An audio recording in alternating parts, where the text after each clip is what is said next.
ស្និកជនជាទីមេត្រីសូមបញ្ជាក់បន្តទស្សនាជាមួយនឹងព្រឹត្តិការណ៍ព័ត៌មានក្នុងប្រទេសពិស្ដាហើយសម្រាប់ព្រឹត្តិការណ៍ព័ត៌មានជាដំបូងនេះគឺអាដាមអគ្គលេខាធិការអង្គការសហប្រជាជាតិបានគីមូនបានសរសើរលទ្ធផលនៃការអនុវត្តគោលដៅសាសវត្សបាទគឺគោលដៅអភិវឌ្ឍសាសវត្សនៅក្នុងព្រះរាជាណាចក្រកម្ពុជាលោកអគ្គលេខាធិការអង្គការសហប្រជាជាតិបានគីមូនបានវិតម្លៃខ្ពស់ចំពោះការរីកចម្រើនទាំងនយោបាយនិងសេដ្ឋកិច្ចរបស់ប្រទេសកម្ពុជាពិសេសនោះគឺការសម្រេចបាននៅលទ្ធផលជាផ្លែផ្កានៃការអនុវត្តគោលដៅអភិវឌ្ឍសាសវត្សរបស់អង្គការសហប្រជាជាតិលើចំណុចអតិភិបទាំង9នៅកម្ពុជាអាដាមបានគីមូនបានវិតម្លៃដូច្នេះនៅក្នុងការជួបពិភាក្សាទ្វេភាគីជាមួយនឹងសម្ដេចអគ្គមហាសេនាបតីតេជោហ៊ុនសែននាយករដ្ឋមន្ត្រីនៃព្រះរាជាណាចក្រកម្ពុជាកាលពីល្ងាចថ្ងៃទី14ខែមីនាគណៈអញ្ជើញចូលរួមសន្និសីទពិភពលោកលើកទី3ស្ដីពីការកាត់បន្ថយហានិភ័យនៃគ្រោះមហន្តរាយនៅក្នុងទីក្រុងសេនដៃប្រទេសជប៉ុនតាមប្រភពដែលផ្ដល់ពីអ្នករាយការណ៍ព័ត៌មានពិសេសរបស់ទូរទស្សន៍ជាតិកម្ពុជាបានឲ្យដឹងថាក្នុងជំនួបពិភាក្សានោះអាដាមបាគីមូនបានវាយតម្លៃខ្ពស់និងកោតសរសើរចំពោះសម្ដេចតេជោហ៊ុនសែនដែលបានជំរុញឲ្យមានវប្បធម៌សន្តិនិកនយោបាយជាពិសេសជាមួយនឹងគណៈបកប្រឆាំងនៅកម្ពុជាព្រមទាំងបានវាយតម្លៃខ្ពស់ចំពោះការរីកចម្រើនទាំងនយោបាយនិងសេដ្ឋកិច្ចរបស់ប្រទេសកម្ពុជាពិសេសការសម្រេចបាននៅលទ្ធផលជាផ្លែផ្កានៃការអនុវត្តគោលដៅអភិវឌ្ឍសាសវត្សរបស់អង្គការសហប្រជាជាតិលើចំណុចអតិភិបទាំង9របស់ខ្លួន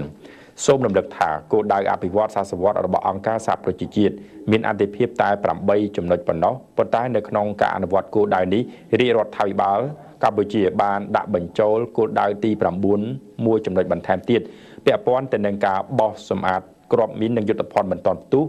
ដោយហេតុថានៅកម្ពុជាការបោះសម្អាតមីននិងយុទ្ធភ័ណ្ឌមិនទាន់ផ្ទុះជាកិច្ចការអាទិភាពមួយដែលរាជរដ្ឋាភិបាលបានផ្ដោតការយកចិត្តទុកដាក់ខ្ពស់ដើម្បីបញ្ជៀសរាល់គ្រោះថ្នាក់ចំពោះជីវិតមនុស្សនិងដើម្បីរំដោះផ្ទៃដីសម្រាប់បម្រើឲ្យការងារដាំដុះនិងអភិវឌ្ឍ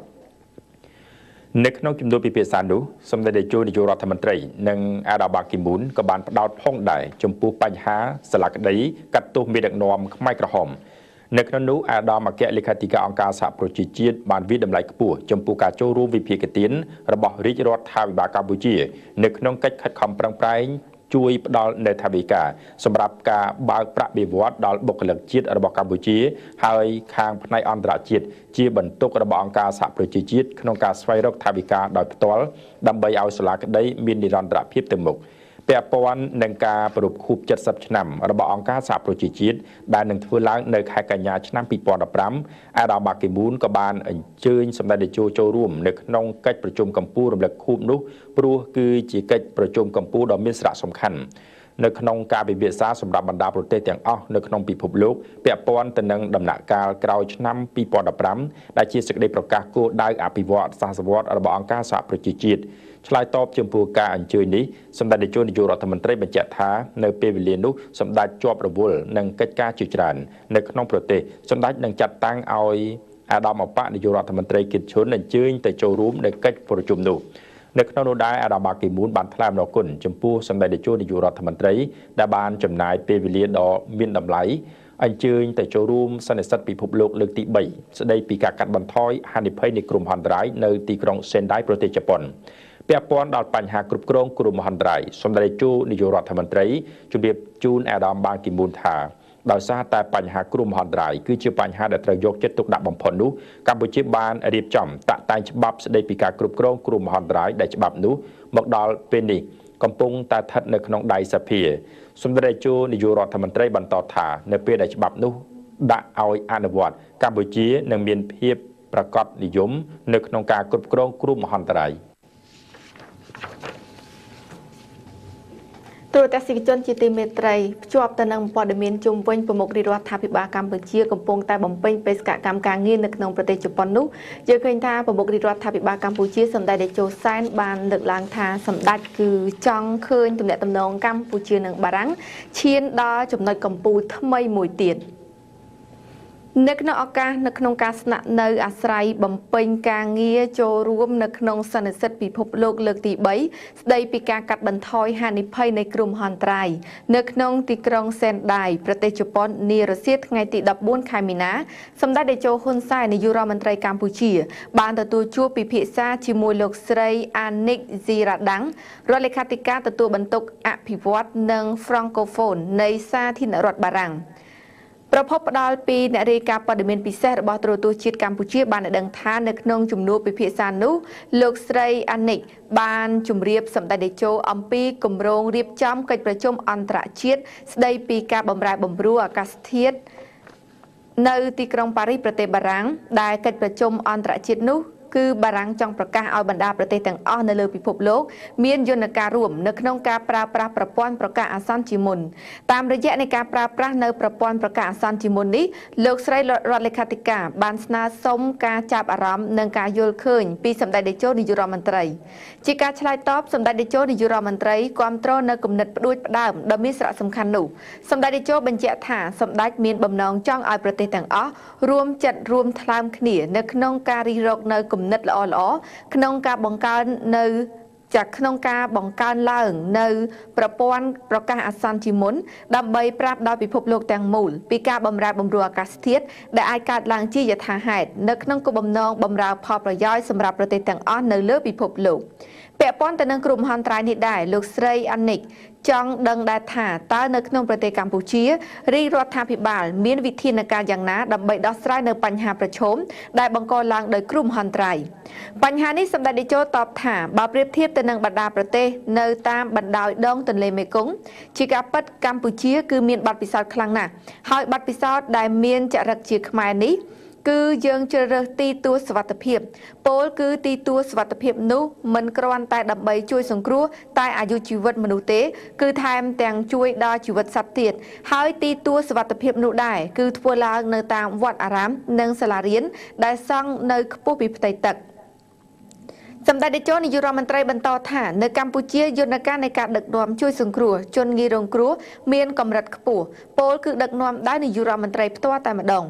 សម្ដេចតេជោនាយករដ្ឋមន្ត្រីសង្កត់ធ្ងន់ថានៅពេលមានគ្រោះមហន្តរាយម្ដងកម្ពុជាមិនគ្រាន់តែជួយសង្គ្រោះតែជីវិតមនុស្សសត្វប៉ុណ្ណោះទេគឺកម្ពុជាបានត្រៀមនៅស្បៀងពូជសម្រាប់ផ្ដល់ជូនដល់ប្រជាពលរដ្ឋរងគ្រោះសម្រាប់ស្ដារឡើងវិញនៅជីវភាពរស់នៅរបស់ពួកគេទៀតផងលោកស្រីអានិកជម្រាបជូនសម្ដេចតេជោដែរថានៅថ្ងៃទី18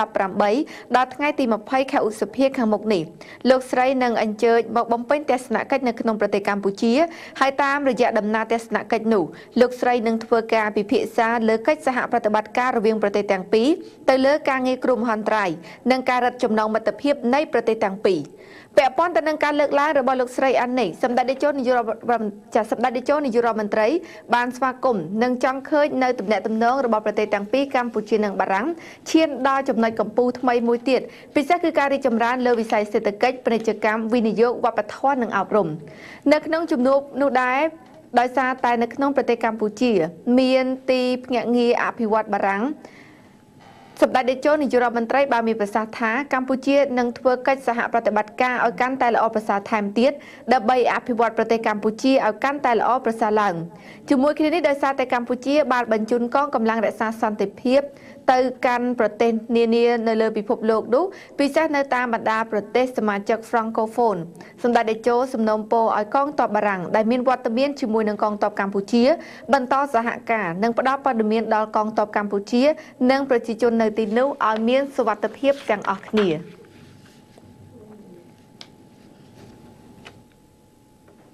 លោកនាយកកញ្ញាជាទីមេត្រីចំណែកឯលោកនាយករដ្ឋមន្ត្រីជប៉ុនបានស្នើឲ្យកម្ពុជាគ្រប់គ្រងនៅទូនទីជប៉ុននៅក្នុងការថែរក្សាសន្តិភាពសម្រាប់ពិភពលោក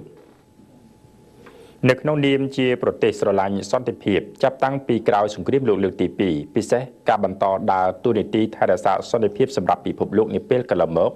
អាដាមនាយករដ្ឋមន្ត្រីជប៉ុនបានស្នើឲ្យសម្ដេចតេជោហ៊ុនសែនប្រមុខរាជរដ្ឋាភិបាលកម្ពុជាគ្រប់គ្រងនៅទូនីតិរបស់ខ្លួននៅក្នុងការថែរក្សាសន្តិភាពសម្រាប់ពិភពលោកអាដាមនាយករដ្ឋមន្ត្រីបន្តថានៅខែមិថុនាខាងមុខជប៉ុននឹងរៀបចំសិក្ខាសាលាជាន់ខ្ពស់មួយពាក់ព័ន្ធទៅនឹងការកសាងនិងថែរក្សាសន្តិភាព នោះដោយផ្ដើមចេញពីបទពិសោធន៍ដែលជប៉ុនមាននៅក្នុងការរួមចំណាយថែរក្សាសន្តិភាពសម្រាប់កម្ពុជាកាលពីដើមទសវត្សរ៍ទី90មកនោះ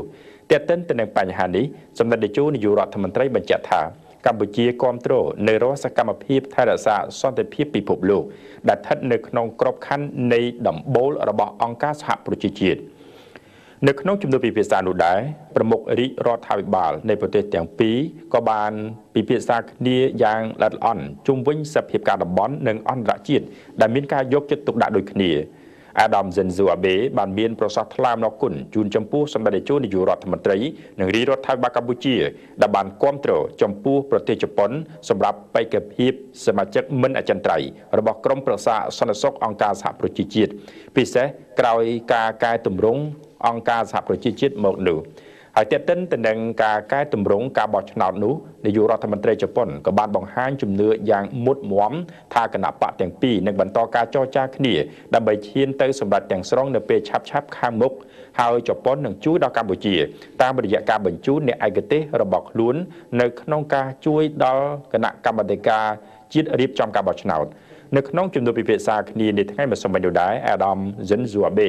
បានមានប្រសាសន៍សម្ដែងនៃការរីករាយចំពោះការកែតម្រង់នានានៅក្នុងប្រទេសកម្ពុជាពិសេសការកែតម្រង់លើការបោះឆ្នោតនោះសោតគឺផ្ដើមចេញពីការដឹកនាំប្រកបដោយគតិបណ្ឌិតរបស់សម្ដេចតេជោនាយករដ្ឋមន្ត្រីជាការឆ្លើយតបសម្ដេចតេជោបានមានប្រសាសន៍ថាមកដល់ពេលនេះគណៈបកទាំងពីរបានធ្វើការរួមគ្នាដើម្បីឈានទៅសម្រេចនៅក្នុងពេលដ៏ខ្លីខាងមុខពលគឺនៅថ្ងៃទី19ខែមីនាខាងមុខនឹងមានការជជែកដេញដោលគ្នាក្នុងសភា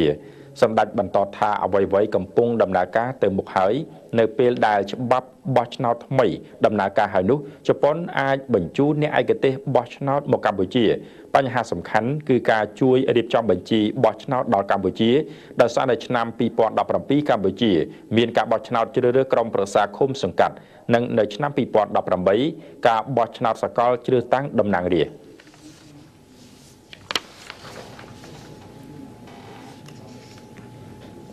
ទូរទស្សនិកជនសម្រាប់ព័ត៌មានដាច់ដោយឡែកនេះគឺជុំវិញបុណ្យទន្លេលើកទី1ដែលប្រព្រឹត្តទៅនៅក្នុងទឹកដីនៃខេត្តក្រចេះកាលពីចុងសប្តាហ៍កន្លងមកនេះឃើញថាទទួលបាននៅភ្ញៀវទេសចរដែលទៅទស្សនានៅក្នុងខេត្តនោះប្រមាណជាង 50,000 នាក់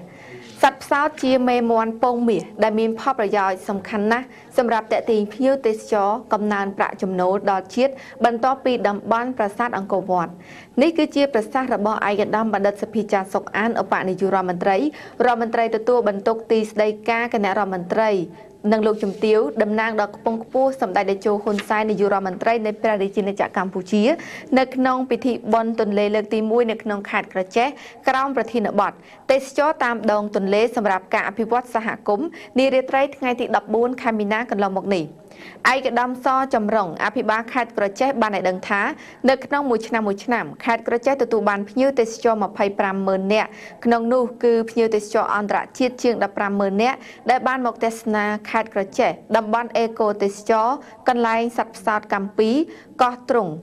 កម្ពុជាសម្បូរទៅដោយធនធានធម្មជាតិនិងបរិស្ថានស្រស់បំព្រងជាច្រើនដូចជាឆ្នេរសមុទ្រលំដាប់ពិភពលោកកោះទន្លេបឹងបួព្រៃឈើនិងសត្វព្រៃជាច្រើនជាពិសេសគឺសត្វផ្សោតទន្លេមេគង្គដ៏កម្រ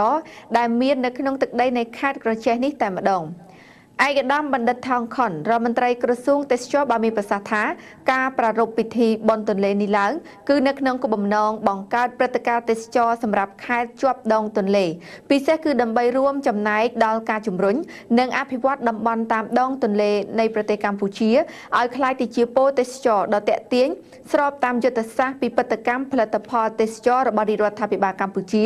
លើកកម្ពស់គុណភាពសេវាកម្មទេសចរបំផុសមហាជននៅក្នុងការអភិរក្សធនធានធម្មជាតិរួមចំណាយសម្រាប់នៅផែនការយុទ្ធសាស្ត្រទេសចរអាស៊ានឆ្នាំ 2011-2015 និងឆ្ពោះទៅផែនការក្រោយឆ្នាំ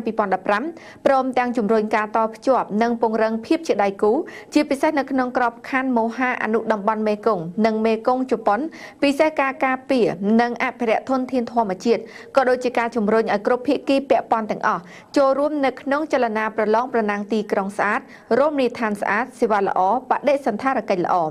តាមរយៈការលើកកម្ពស់គុណភាពសេវាកម្មទេសចរជំរុញដល់ការអភិវឌ្ឍហេដ្ឋារចនាសម្ព័ន្ធនិងការអប់រំការយល់ដឹងជាសាធារណៈទៅដល់ប្រជាពលរដ្ឋអំពីសារៈប្រយោជន៍នៃធនធានតាមដងទន្លេទាំងអស់និងអំពីទស្សនៈទានស្អាតនិងបៃតងផងដែរការប្រពធ្វើពិធីបុណ្យទន្លេតាមខេត្តដែលមានជាប់នឹងដងទន្លេជាបន្តបន្ទាប់នៅឆ្នាំ2016និងប្រពធ្វើឡើងពិធីបុណ្យទន្លេនៅក្នុងខេត្តកំពង់ចាម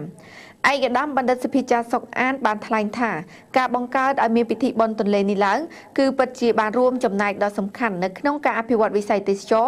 នៅតំបន់ជាប់ដងទន្លេកម្ពុជាព្រមទាំងជួយជំរុញការអភិវឌ្ឍហេដ្ឋារចនាសម្ព័ន្ធនិងជំរុញការយកចិត្តទុកដាក់កាន់តែខ្ពស់ពីគ្រប់ភាគីពាក់ព័ន្ធផ្នែកឯកជននិងប្រជាពលរដ្ឋមូលដ្ឋាននៅក្នុងការអភិរក្សនិងថែរក្សាធនធានធម្មជាតិនិងវប្បធម៌នៅតំបន់តាមដងទន្លេកម្ពុជាយើងក៏ដូចជាការលើកកម្ពស់សមត្ថភាពគុណភាពសេវាកម្មនៅក្នុងឧស្សាហកម្មទេសចរនិងការលើកកម្ពស់ការយល់ដឹងជាសាធារណៈសម្ដៅធ្វើឲ្យមានការខិតខំប្រឹងប្រែងកាន់តែខ្ពស់ថែមទៀត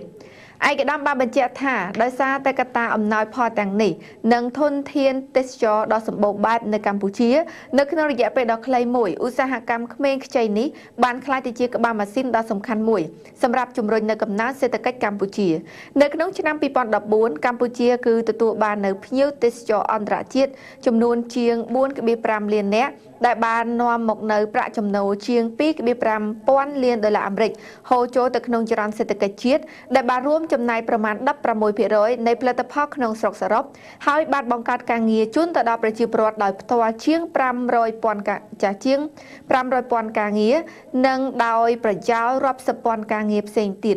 នេះគឺឆ្លុះបញ្ចាំងយ៉ាងច្បាស់អំពីទូនាទីនៃវិស័យទេសចរគឺជាវិស័យសេដ្ឋកិច្ច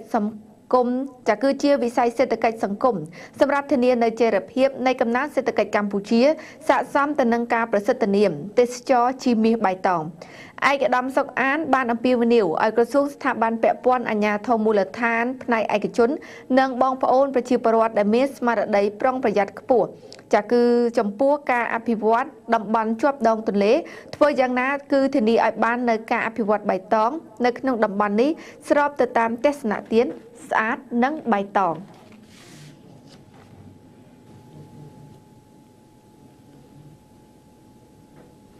សម្រាប់ប្រទេសកម្ពុជានឹងជំរុញឲ្យប្រទេសនៅក្នុងតំបន់អាស៊ានបញ្ជូនកងទ័ពទៅជួយអង្គការសហប្រជាជាតិបន្ថែមទៀតខណៈដែលខ្លួនកំពុងតែលេចធ្លោជាគេនៅក្នុងដំណើរទៅចូលរួមនៅកិច្ចប្រជុំរដ្ឋមន្ត្រីការពារជាតិអាស៊ានលើកទី9ចាប់ពីថ្ងៃទី15ដល់ថ្ងៃទី17ខែមីនាឆ្នាំ2015ខាងមុខនេះនាទីក្រុងឡាំងកាវីនៃប្រទេសម៉ាឡេស៊ីឧបនាយករដ្ឋមន្ត្រីនិងជារដ្ឋមន្ត្រីក្រសួងការពារជាតិនាយឧត្តមសេនីយ៍ទាបាញ់និងជំរុញឲ្យសមាជិកនៃប្រទេសក្នុងតំបន់អាស៊ានទាំងអស់បញ្ជូនកងទ័ពរបស់ខ្លួនទៅជួយការពាររក្សាសន្តិភាពជាមួយនឹងអង្គការសហប្រជាជាតិបន្ថែមទៀតគណៈបច្ចុប្បន្ននេះកម្ពុជានោះគឺកំពុងតែមានមុខខ្លាំងជាងគេដែលបានបញ្ជូនកងទ័ពទៅថ្លែងប្រាប់អ្នកសារព័ត៌មានមុនពេលចេញដំណើរទៅចូលរួមនៅកិច្ចប្រជុំនេះនាយឧត្តមសេនីយ៍និបសវត្តអគ្គនាយកដ្ឋាននយោបាយកិច្ចការបរទេសរបស់ក្រសួងការពារជាតិកាលពីថ្ងៃទី15ខែមីនាឆ្នាំ2015បានឲ្យដឹងថារហូតមកដល់ពេលនេះប្រទេសក្នុងតំបន់អាស៊ានមួយចំនួនមិនទាន់បានបញ្ជូនកងទ័ពរបស់ខ្លួនដើម្បីទៅចូលរួមរក្សាសន្តិភាពពិភពលោកតបតាមសំណើរបស់អង្គការសហប្រជាជាតិនោះឡើយហើយក្នុងកិច្ចប្រជុំនោះនាយឧត្តមសេនីយ៍ទាបាញ់ក៏លើកយកបញ្ហានេះមកនិយាយដែរនាយឧត្តមសេនីយ៍និបសវត្តបានបន្តទៀតថានាពេលបច្ចុប្បន្ននេះប្រទេសកម្ពុជាបានឈានមុខគេនៅក្នុងការបញ្ជូនកងទ័ពរបស់ខ្លួនទៅកាន់ប្រទេសជាច្រើនដើម្បីជួយរក្សាសន្តិភាពនិងសន្តិសុខបន្ទាប់ពីមានការស្នើសុំរបស់អង្គការសហប្រជាជាតិហើយថាបេសកកម្មនេះកម្ពុជានៅតែបន្តជួយជានិច្ចដើម្បីសន្តិភាពពិភពលោកនាយឧត្តមសេនីយ៍ក៏បានបញ្ជាក់ទៀតថាបើទោះបីប្រទេសកម្ពុជាយើងលទ្ធភាពនៅមានកម្រិតធនធាននៅមានកម្រិតនៅក្នុងការងារជួយរក្សាសន្តិភាពជាមួយនឹងអង្គការសហប្រជាជាតិក៏ដោយប៉ុន្តែយើងបានឈានមុខទៅនឹងបញ្ហានេះដូច្នេះយើងធ្វើការជួយយោបល់ជូនបណ្ដាលកងទ័ពប្រទេសអាស៊ានដទៃទៀតដែលមិនទាន់បញ្ជូនកងកម្លាំងរក្សាសន្តិភាពដើម្បីបន្ថែមកម្លាំងឲ្យคล้ายទៅជាការបង្កើតអត្តសញ្ញាណថ្មី ទៅលើអត្តសញ្ញាណចាស់ៗដែលមានលើកងទ័ពក្នុងតំបន់អាស៊ានរបស់យើងទាក់ទងទៅនឹងការបញ្ជូនការ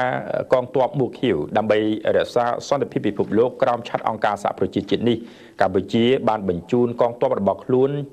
ជាង 2000 នាក់ហើយចាប់តាំងពីឆ្នាំ 2006 មកប្រទេសកម្ពុជាដែលកម្ពុជាបានបញ្ជូនទៅនោះមានដូចជាប្រទេសស៊ូដង់ខាងត្បូងសាធារណរដ្ឋអាហ្វ្រិកកណ្ដាលលីបង់ស៊េរីនិងម៉ាឡេជាដើមនៅក្នុងកិច្ចប្រជុំលើកទី 9 នោះរដ្ឋមន្ត្រីក្រសួងការពារជាតិនៃប្រទេសទាំង10និងអនុម័តឯកសារទស្សនទានចំនួន3ទី1ត្រៀមលក្ខណៈយោធាអាស៊ានស្ដីពីជំនួយមនុស្សធម៌និងសង្គ្រោះមហន្តរាយទី2សេចក្តីណែនាំចំពោះការឆ្លើយតបទៅនឹងសំណុំពរចំពោះការតាក់ទង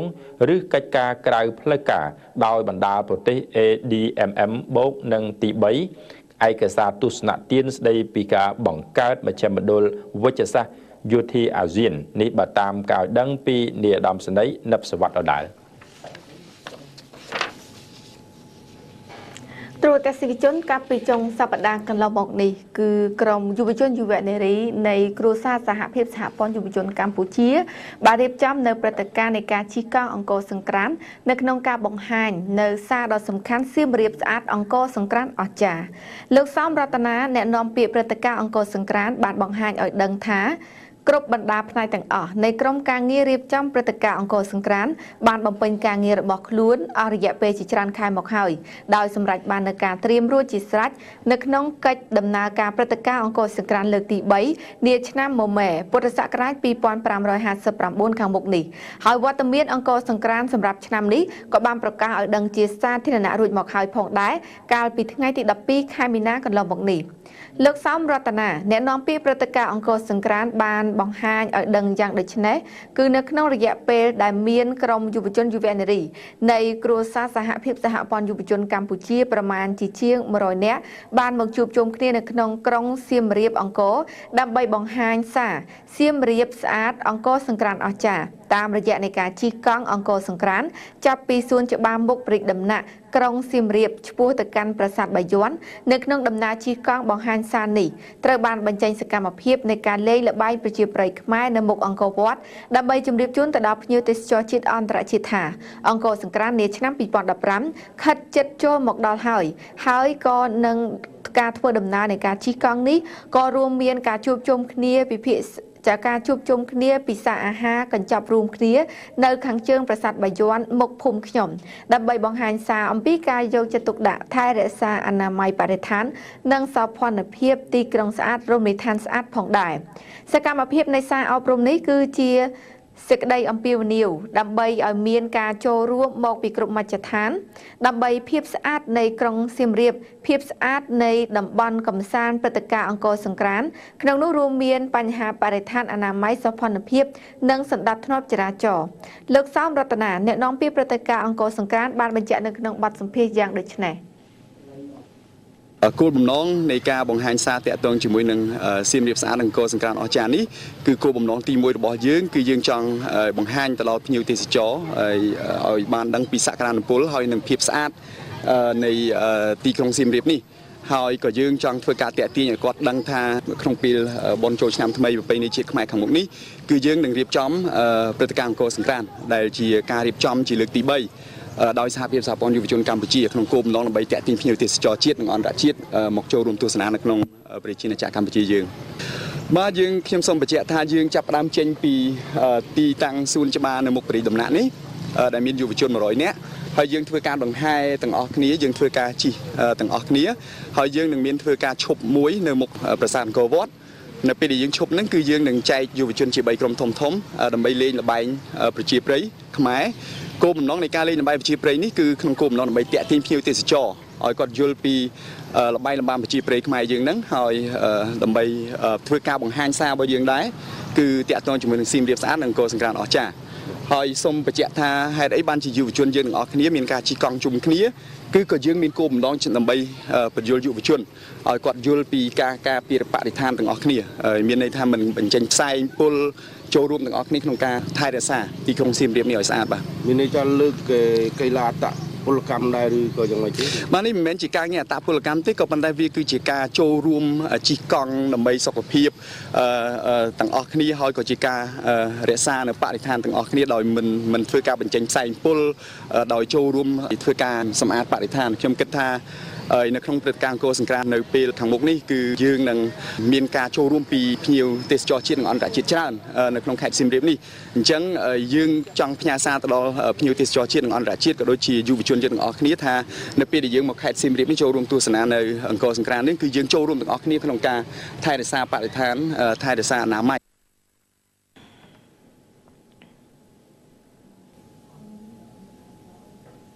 លោកនាយកកញ្ញាជាទីមេត្រីចំណាយឲ្យមន្ត្រីសុខាភិបាលគិតថាចំនួនប្រជាពលរដ្ឋដែលទៅពិគ្រោះនិងព្យាបាលជំងឺមានការកើនឡើងសម្រាប់ឆ្នាំនេះប្រធាននាយកដ្ឋានផែនការនិងព័ត៌មានសុខាភិបាលនៃក្រសួងសុខាភិបាលលោកឡូវាសនាហ្គីរីបានថ្លែងកាលពីល្ងាចថ្ងៃអាទិត្យទី15ខែមីនាម្សិលមិញថាចំនួនប្រជាពលរដ្ឋដែលទៅពិគ្រោះនិងព្យាបាលជំងឺនៅទូទាំងប្រទេសនៅក្នុងឆ្នាំ2015នេះអាចមានកម្រិតខ្ពស់ជាងឆ្នាំ2014កន្លងទៅ ឆ្នាំនេះគឺយើងបានពង្រីកនៅមណ្ឌលសុខភាពថ្មីៗដល់សុខភាពអញ្ចឹងទេប្រជាពលរដ្ឋយើងនៅតំបន់ឆ្ងាយៗក៏អាចមានលទ្ធភាពច្រើនចូលទទួលសេវាអញ្ចឹងយើងអាចរំពឹងថាករណីនៃការពិនិត្យគ្រោះជំងឺដល់ប្រជាពលរដ្ឋយើងនឹងអាចកើនឡើងនៅឆ្នាំ2015 លោកបានឲ្យដឹងថាកាលពីឆ្នាំ2014ប្រជាពលរដ្ឋដែលទៅពិគ្រោះនិងព្យាបាលជំងឺទូទាំងប្រទេសមានជាង9លាន8សែនករណីគឺថយចុះជាងឆ្នាំ2013ដែលមានរហូតដល់ទៅ10លានករណី